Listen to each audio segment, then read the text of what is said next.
Cricket has had some great tailenders throughout history, though. And by great, we mean terrible. Glossing over some of the really bad players of yore, here's a list of 10 of the worst tailenders in the game's history. You don't need to guess who is number 1. Monty Panesar might not be the worst ever, who can forget his Ashes heroics in Cardiff. But he was always comical to watch at the crease.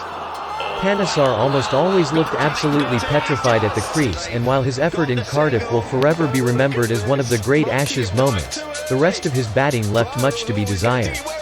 He averaged just 4.88 in the 68 innings he batted in and has a high score of just 26 during his time at the crease. He also made a duck on 20 occasions in tests. Fidel Edwards is another player who won't go down as the worst ever, but an average of 6.56 in 88 innings puts him up there. Although he has a first-class top score of 40, Edwards never really managed to repeat that feat at international level. Dismissed for ducks on 19 occasions in tests, his best batting performances came in India. In 3 tests he played there, he scored 55 runs, of his total 394, and averaged 18.33. Courtney Walsh was one mean fast bowler, but when he walked to the crease with bat in hand, he became a lamb. He averaged 7.54 across 185 innings, with a top score of 30 unbeaten. During those innings he hit an impressive 77 fours and 19 sixes.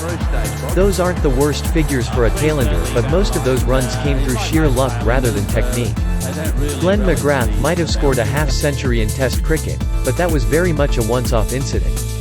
Most of the time, McGrath was comical with bat in hand, but he more than made up for it with his bowling.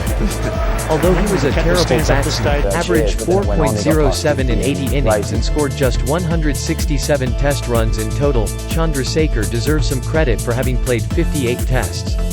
He suffered from polio during childhood, leaving his left arm withered, but that didn't stop him from playing cricket. In that context, perhaps he's not such a bad tailender after all. Jack Saunders played for Australia in the early 1900s. A bowler with a big reputation, Saunders was quite useless with the bat. He played 14 tests for Australia and scored just 39 runs in 23 innings at an average of 2.29.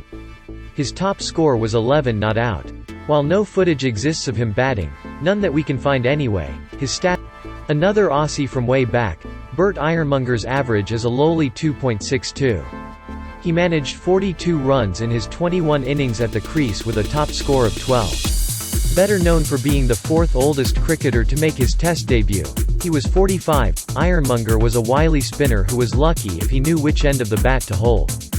One of the few truly awful tailenders of the 1990s era, Phil Tufnell averaged 5.10 in 59 innings, scoring just 153 runs in total.